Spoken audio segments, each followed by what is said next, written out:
welcome to the final episode of Life After 5, coming to you live from the studios here at the National Film and Television School. I'm Catherine Goldsmith. And I'm 90% sure I'm Chaz Redhead. We have a terrific final show lined up. In a surprising twist for the music industry, the cassette tape is making a comeback with sales at their highest level for more than a decade. We'll be talking more about this with record label owner Jed Shepard. And for anyone out there who thinks the Earth is getting too crowded, we sent our production team to the Design Museum, where they've recently opened a show home for potential expats to Mars in the near future. Plus, we'll be joined here in the studio by Sear Wheel artist Peter Shirley, who will be showing us an amazing performance. And film critic Paul Quinn will be joining us to share his thoughts on this year's prestigious winner of the Palme d'Or at the Cannes Film Festival, Bong Joon-ho's caustic thriller, Parasite. Yes, but first up, we are kicking off live with CJ's All-Stars and their single, Still. Let's go for tea.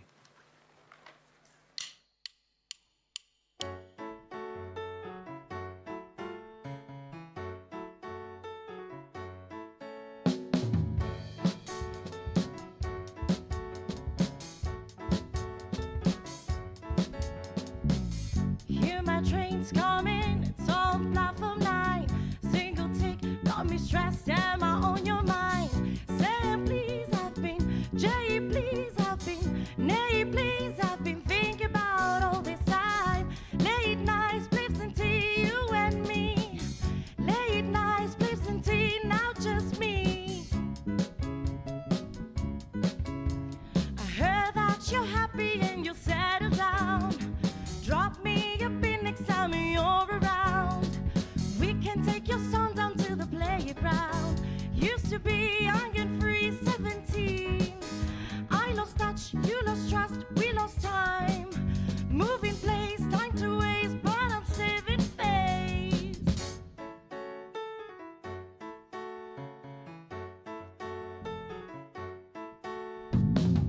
Hear my trains coming, it's on platform 9.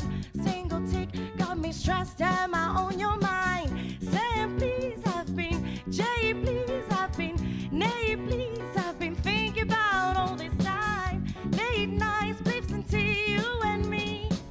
Late nights, blips and tea, now just me. I heard that you're happy and you'll settle down. Drop me a pin next time you're around. We can take your son down to the playground. Used to be young and free, 17. I lost touch, you lost trust, we lost time. Moving place, time to waste, but I'm saving face.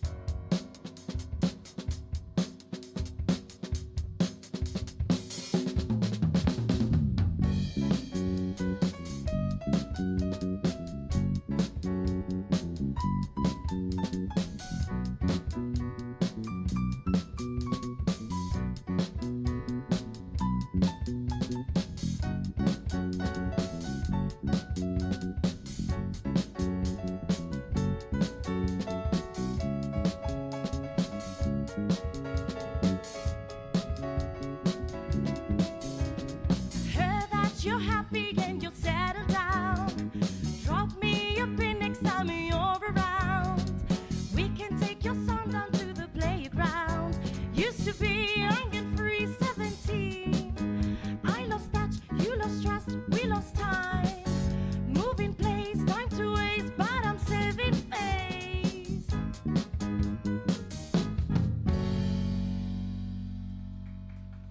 Give it up for CJ's All-Stars, everybody. Thank you, that was amazing.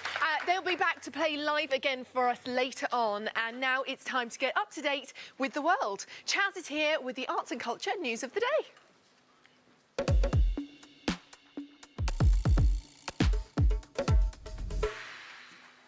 For over 60 years, an oil painting has been languishing in the National Museum of Wales. thought to be an unimportant replica of a painting of Madonna and Child. Under the layers of dirt and discoloured varnish, evidence began to appear that it might be the work of the great Sandro Botticelli. The story of the rediscovery was documented in an episode of the BBC4 series Britain's Lost Masterpieces. After seeing the painting in the museum store, the art historian Ben de Grosvenor was struck by the extraordinary beauty of the Madonna's face and set out on a quest that finally proved it was a genuine Botticelli after all. Now, in 1997, the world's first penis museum was opened in Iceland. Over 22 years later, Florence Schechter decided it was time for the first vagina museum. After a successful fundraising campaign, the museum is opening this weekend in Camden in London. It's launching with an exhibition called Muffbusters, Vagina Myths and How to Fight Them. This is a part of the body that should be celebrated, says Schechter. The museum is a fantastic way to spread the message that there is nothing shameful or offensive about vaginas and vulvas. Free to the public, the Vagina Museum will also run an outreach program to support healthy sex and relationship education for the trans and intersex communities. The most anticipated commercial of the year has finally been released. John Lewis is known for its heartwarming Christmas ads that over the years have grown a cult following. Some of my personal favourites are The Journey, which followed a snowman as he sought his long-lost love, and Monty the Penguin, which depicted a friendship between a young boy and, you guessed it, a penguin. In a joint effort with Waitrose, this year's ad is estimated to have cost £7 million. It is the 11th ad made by agency Adam and Eve /DDB for the retailer. Most of the £7 million budget was probably spent on the digitally created dragon called Edgar. Let's have a quick look at the advert.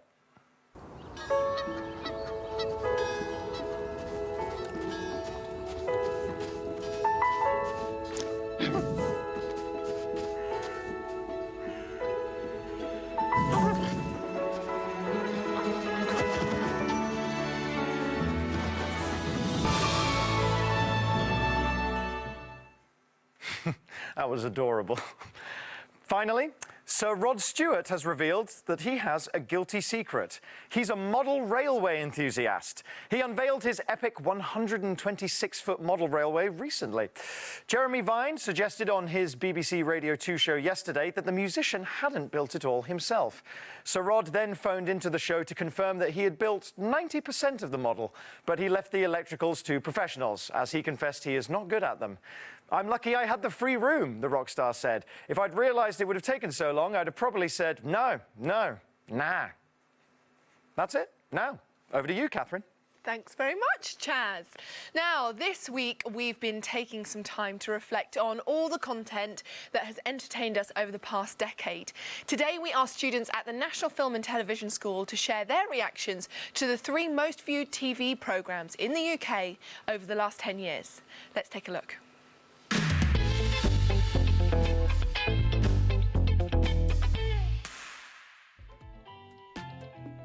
Over the last decade, the most viewed programmes in the UK were probably something like Peaky Blinders.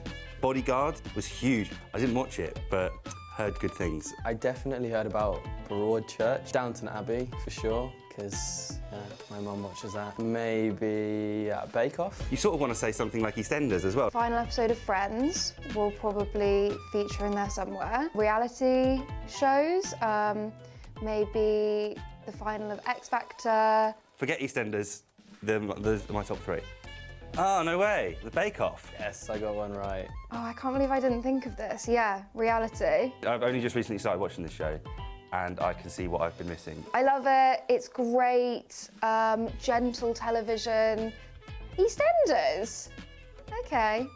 I mean, I guess it is popular. I have a friend who's absolutely obsessed with it. I think she's seen every episode. It's not really my thing. Damn it. So I got rid of that out of my top 3, but I mean, you can see why. I mean, I've never watched it, and no one in my family's ever watched it before. So, like, to me, EastEnders is just like this old TV program that like nobody watches anymore. The X Factor. Ah, the X Factor. X Factor. Yes. Okay. So I got one. That's fine. I can live with that. I used to watch it when I was at university, so in like basically 10 years ago. I was wondering whether it would still feature so heavily in the 2010s. I didn't think it was the #1 in the last decade, really.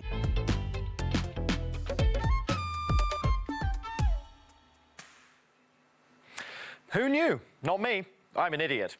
Now, don't go anywhere. Join us right after the commercial break when we'll be hearing all about the cassette revival from record label owner Jed Shepherd, followed by a dynamic and intriguing performance brought to us by Sear Wheel artist Peter Shirley. See you in 2.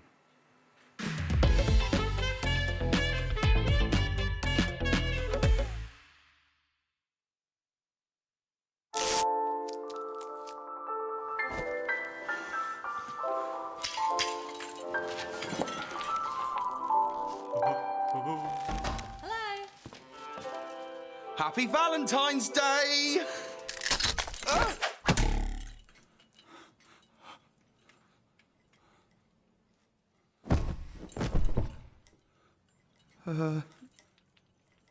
Lucy? My father's first car. The public library. In my grandmother's bathroom.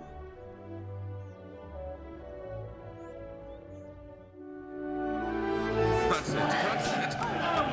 Almost!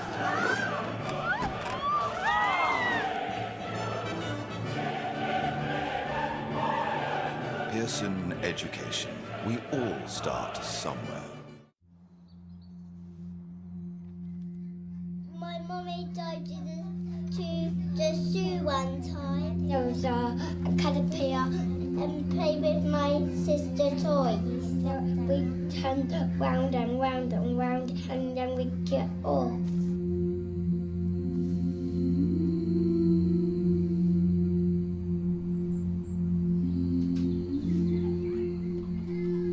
That'll be my birthday. Did you know? The optimum temperature of the human body is 37 degrees Celsius. Below this, human flesh begins to freeze. The cold penetrates so deep it settles into muscles, tendons, and even bone marrow. At this stage, the human body will do anything to get out of the cold. Anything. Please, give them another choice. Donate.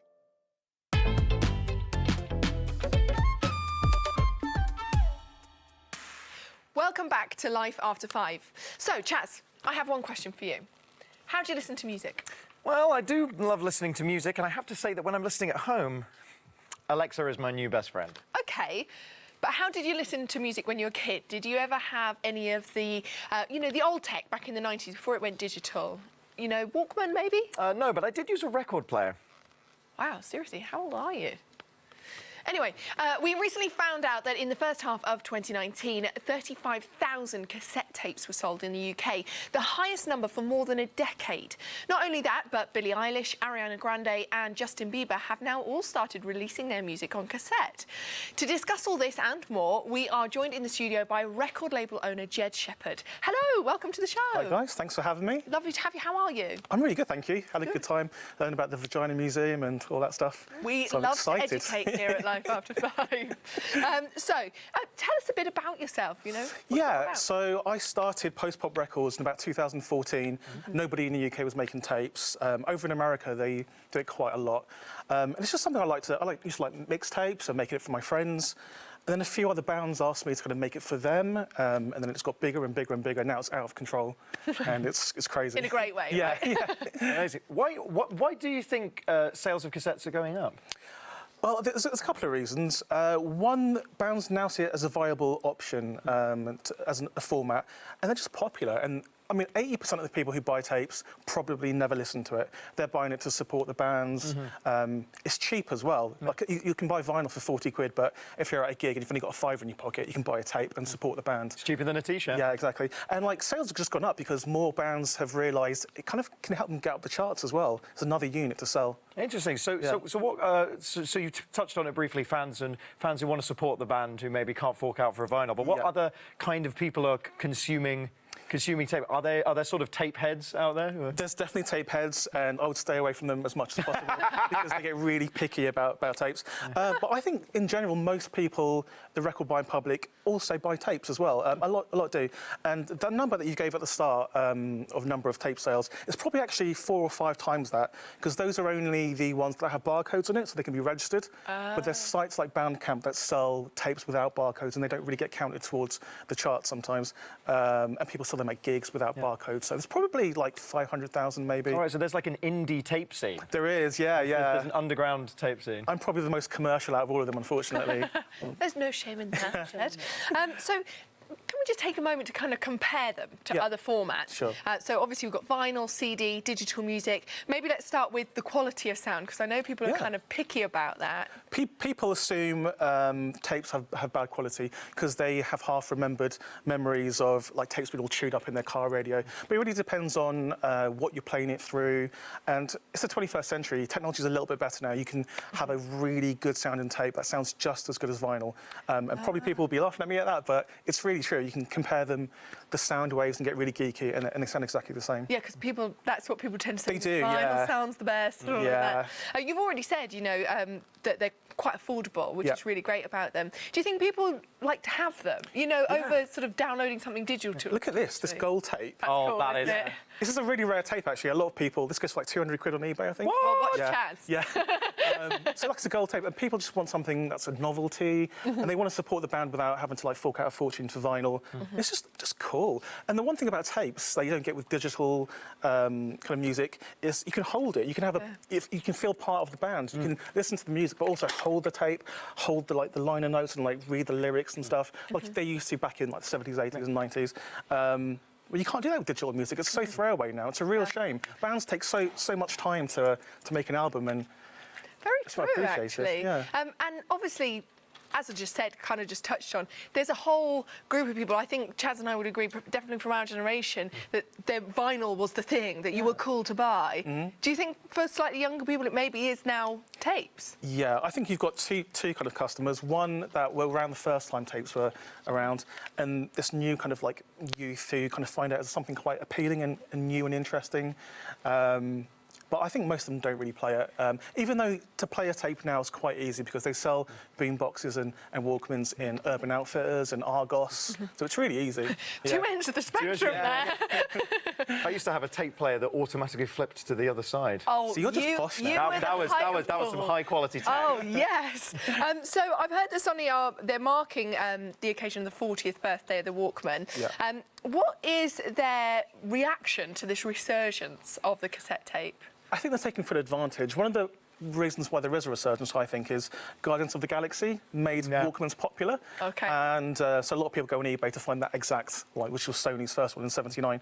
And Sony have kind of done a 40th anniversary one, but it can't actually play tapes. It's a trick. It's actually a digital player that looks like a cassette Walkman. Sneaky. So, yeah.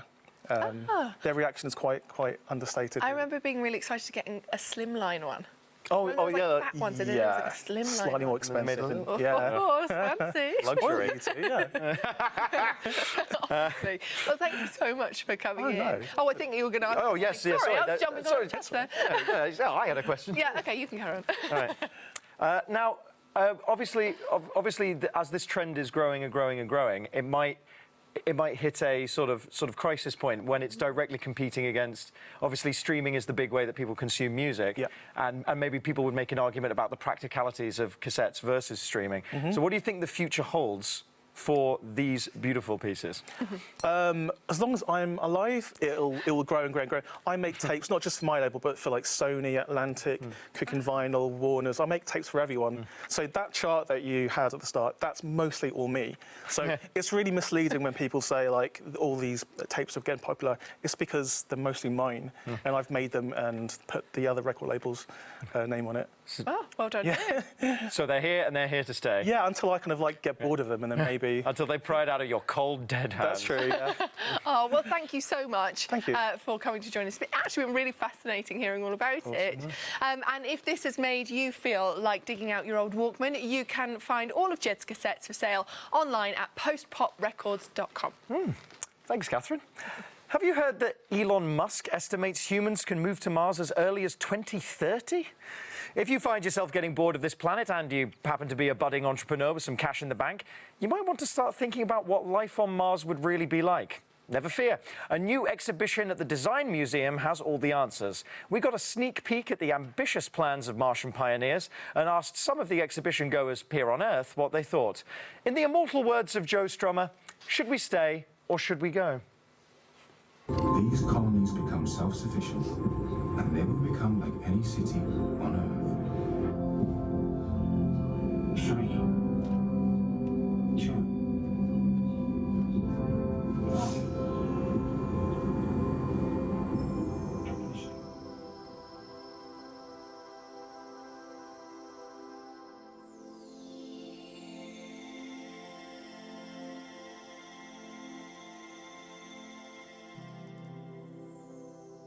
So it's made out of regolith, Martian dust.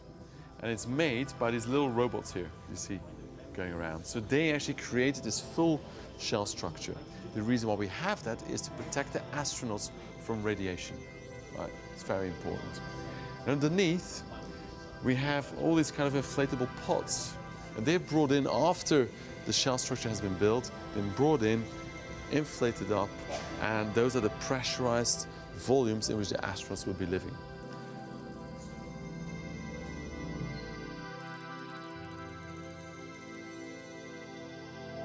So we want to make sure it looks as nice on Mars as it would be on Earth. So we've been looking at a really lovely living space right here. We have the lab in a different pod, we have the workshop in a different pod, and we have the personal rooms in the other pod as well. And what we've done today for the Design Museum, we've built a one-to-one, a full-scale, one of those pods, but we did a hybrid. So we have a pod here that has part of a kitchen, part of a living room, but also part of a lab and a workshop together.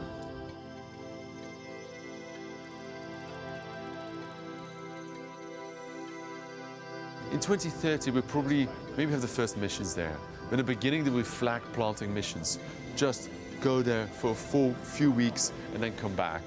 This mission and the architecture for it is really for if the astronauts stay there for a year, and that might be a little bit longer still.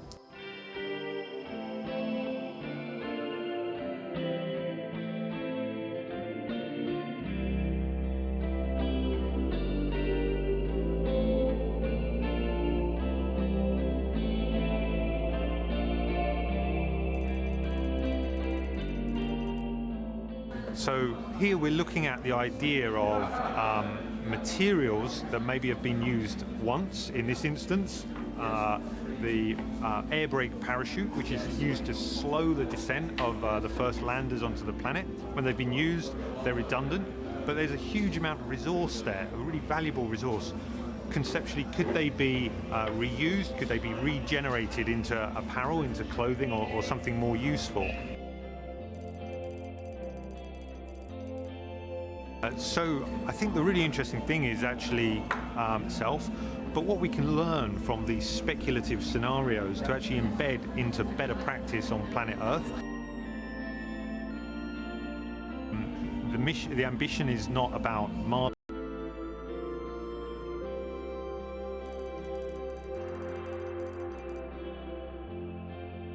Absolutely, we have to make sure that the technologies that we're employing are as efficient and effective with the least impact as possible.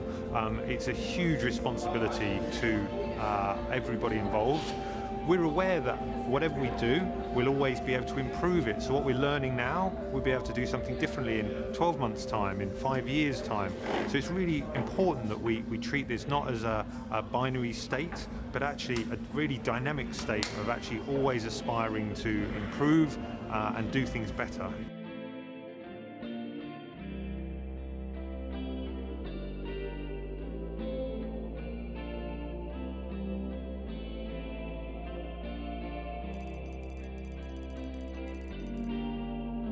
No, I think like other people can do it and that's great, but I think I would just rather stay with like my family on my planet. Just like I'm fine, I think. For me, it's not an option, but I understand that some people are thinking about it because it is a great step for all the humanity doing it.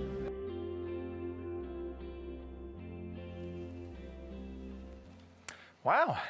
Maybe I should open a new savings account for the trip to Mars. If you're seriously considering it, like Chaz, get to the Design Museum to check out the Moving to Mars exhibition before the 23rd of February. Ah, that's good to know. Next up, it's time to take a spin with Sia Wheel performer Peter Shirley in this original piece, Dreams. Let's suppose that you were able every night to dream any dream you wanted to dream. And you would, naturally, as you began on this adventure of dreams, you would fulfill all your wishes. You would have every kind of pleasure you conceived. And after several nights, you would say, well, that was pretty great. But now let's have a surprise. Let's have a dream which isn't under control. Well, something is going to happen to me that I don't know what it's going to be. Then you would get more and more adventurous, and you would make further and further out gambles as to what you would dream. And finally, you would dream where you are now.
If you awaken from this illusion, and you understand that black implies white, self implies other, life implies death, you can feel yourself not as a stranger in the world, not as something here on probation, not as something that has arrived here by fluke, but you can begin to feel your own existence as absolutely fundamental.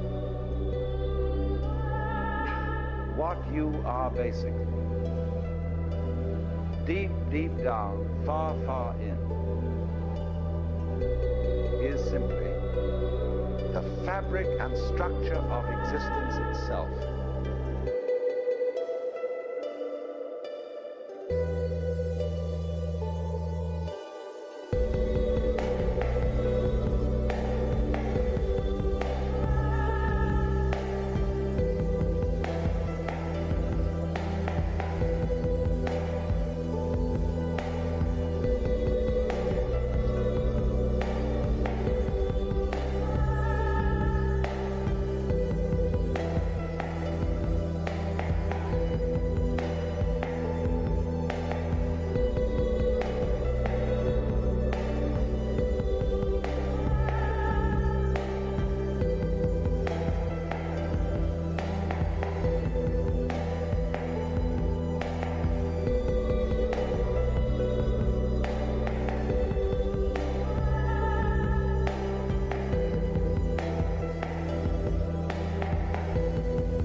much, Peter. It's incredible. If you enjoyed the performance as much as we did, you can check out more of Peter's work on his YouTube through the channel at Peter Shirley. We're now going to take another quick break, but we'll be right back for the final ever part of the show with a discussion of the film Parasite, as well as our band, CJ's All Stars. I'll see you in exactly 2 minutes and 14 seconds.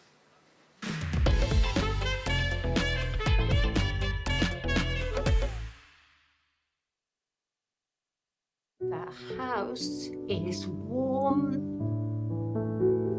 Oh.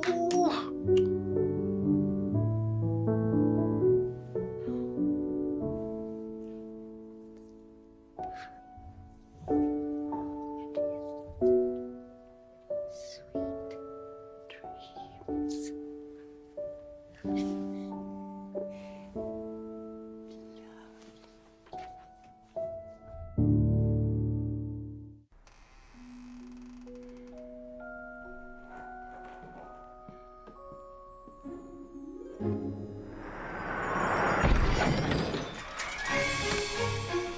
He's here! He's here!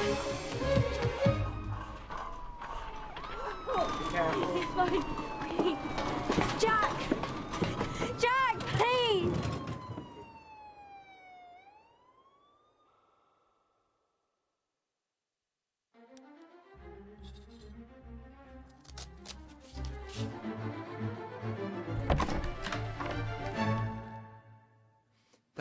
That wasn't the card you meant to read. What was the card I was meant to read? I don't know. It was more formal. It was less... Anatomical? I made it with my bum.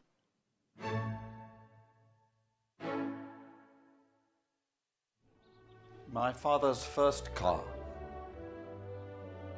The public library. In my grandmother's bathroom.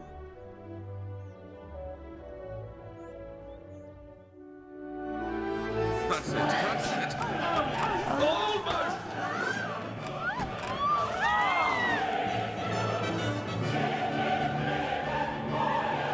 Pearson Education. We all start somewhere.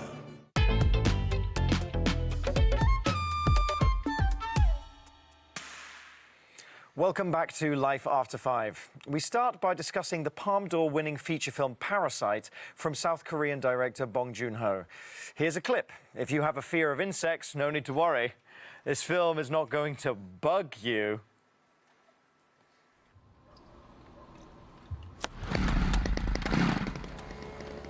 뭐야, 소독해? 창문 닫아. 나도 봐. 공짜로 집안에 소독도 하고.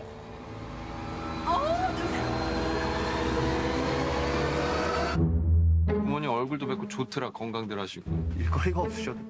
네가 내 대신 얘 과외 선생님 좀 해줘라. 영어. 대학생인 척하라는 거야? 구라를 좀 치지 뭐. 넌 이 좋은 실력으로 왜 미대는 맨날 떨어지냐? 아이씨, 죽을래. 저는 이게 위조나 범죄라고 생각하지 않아요. 참으로 시의적절하다. 부자들이 원래 참 잘 속아. 사모님이 뭐랄까. 풀타임으로 수업 어떻게 하시는지. Is it okay with you?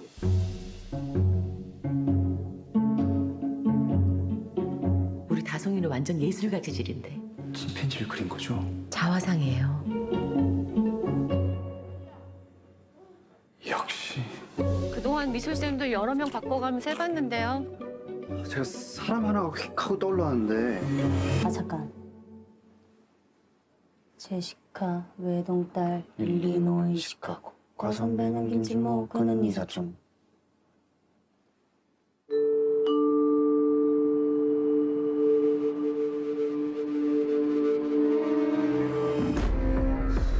부자인데 착하다니까. 진짜 니가 착한 거지. I'm deadly serious.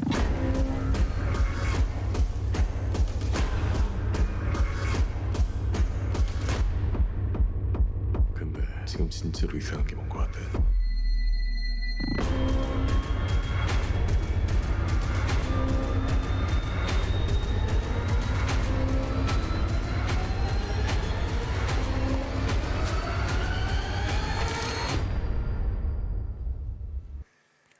Wow, what an intense trailer. We sent along film critic Paul Quinn to a screening, and now he's here with us in the studio. Paul, welcome to the show. Thanks for having me. Oh, lovely to have you with us. So, you and Chaz have seen the film. Yep. I haven't yet. So I'm kind of trying to decide. Do you want to tell us a little bit more about it in general? Certainly. Essentially, Parasite is the story of a lower-class, poverty-stricken family and their efforts, or more specifically, the son's hatching of an intricate plan to make a lot of money. Peaches are also a major theme. But that's all I'm prepared to say about the plot. Man of mystery. Exactly. More than any other film in recent history, I would recommend you seeing Parasite without knowing anything about it, even if that means having to cover your ears while I'm talking. It's so intricately created. Every narrative element links to every other, and the revealing of one could destroy it. Yes. And how did you feel about the cast as well? The cast, this is a top-notch cast. You look at big names in Korean cinema, they're here. Most noticeably, for me personally, Song Kang-ho, who is one of the biggest stars in Korean cinema today and has worked with director Bong since the beginning of both their careers. And up-and-coming actress Park Seo-dam, who is so talented. She exploded onto the scene after her performance in The Priests, and she's been receiving accolades ever since, to the point where she's now referred to as the jewel of indie films. Lovely. And actually the film itself received quite a lot of accolades, hasn't it? Monumental accolades. Parasite has now become the first Korean film to win the prestigious Palme d'Or at Cannes. It got a 10-minute standing ovation at the end of the screening. Wow. Unanimous vote. Not only that, its recent release in the US has seen it gross $11 million, making it the most successful foreign film ever in American cinema history. Wow. So it's a real success story, both critically, as we saw the quotes in the trailer, and in the box office. So, as spoiler-free as possible, what do you think of Parasite? Parasite is a tremendous piece of work. It is a cutting, biting social satire on poverty, the wealth gap, and in the class divide in Korean cinema. And as such, it's seriously important, but at the same time, it's also an intelligently wry black comedy, which morphs into an exhilarating thriller. Do you think those almost universal themes have been a secret to its success? You mentioned it's the most successful foreign language film in America. 1/5 of the entire population of Korea has seen this film, and this is for a Palme d'Or winner. Palme d'Or winners don't usually translate to box office success. That's the very point, I think. You know, if you look at the Palme d'Or over the years, you could really overall say art house. You know, heading with some experimental stuff, commercial stuff that sells to normal people. Critics don't like it. Critics like stuff that doesn't sell. It's a niche market. What Parasite has is social awareness along with humour, along with thrills and exhilaration. So the critics are happy, and those who like their popcorn movies and just want to be entertained can get something completely different out of it. It ticks check boxes across the board. It couldn't help but be as successful as it is. So obviously this isn't the director's first film, you know. Far from. Exactly. Yeah. So do you want to tell us a little bit more about his previous filmography? Yep.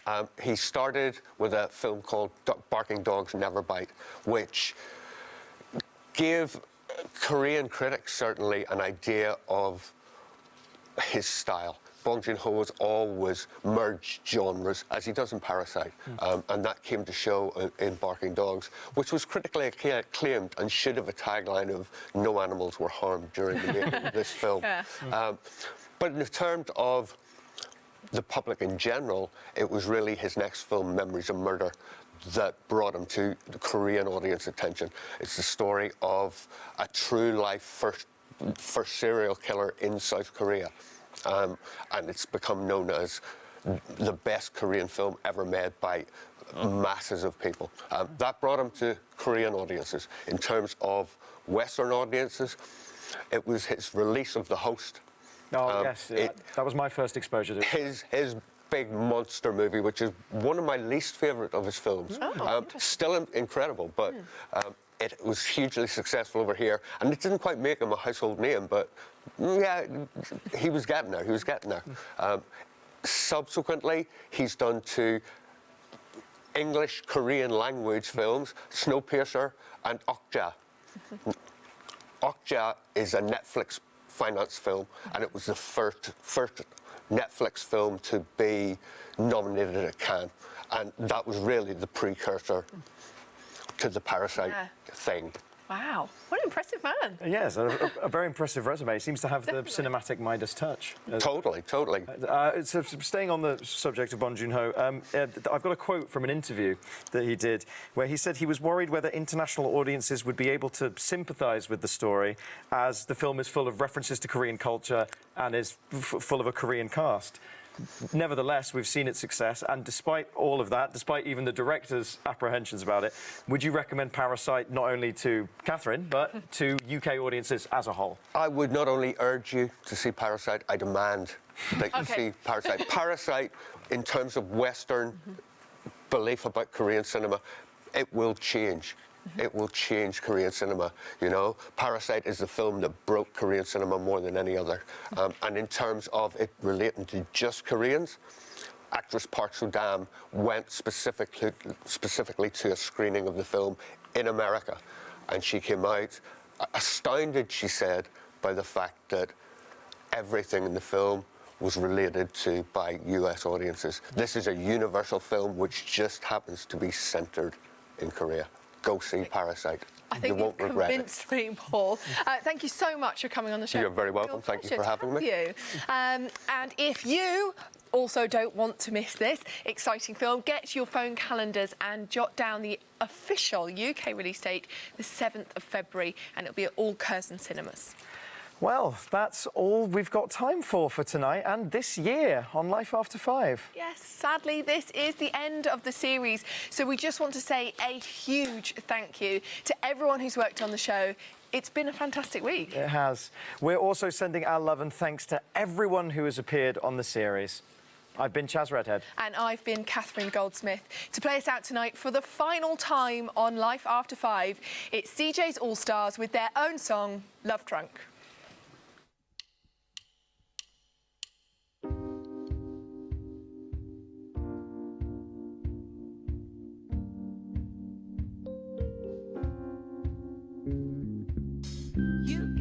Something, boy, I ain't used to. Something so supernatural like voodoo. You make the goosebumps rise on my neck, every I can't move. So why don't you come over? You should just come over and we can dim the lights low, close the window, and we can puff on the endo. You can rise to the end of the rainbow and I'll be waiting. Do you like? Do you like to boy?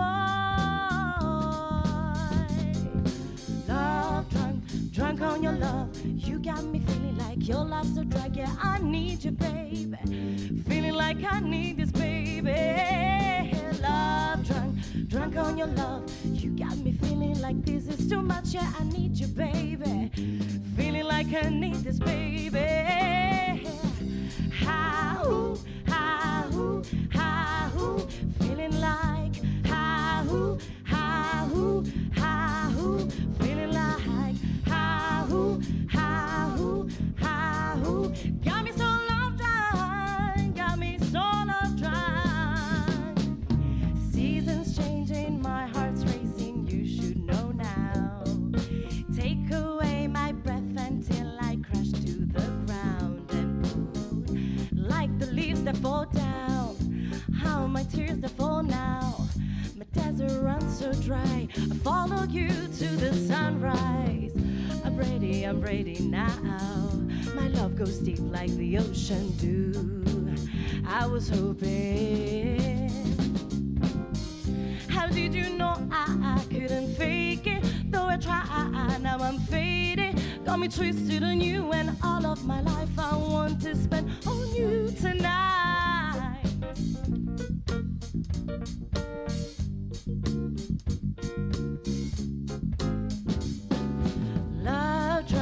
drunk on your love. You got me feeling like your love's a drug. Yeah, I need you, baby.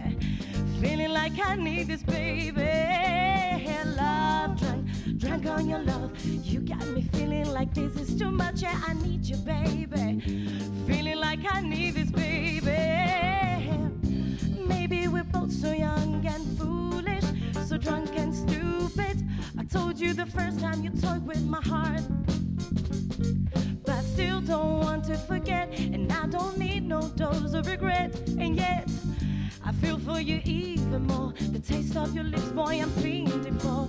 Love, drunk on your love. You got me feeling like your love's a drug. Yeah, I need you, baby. Feeling like I need this, baby. Love, drunk on your love. You got me feeling like this is too much. Yeah, I need you, baby. Feeling like I need this, baby. Got me so drunk. You got me drunk.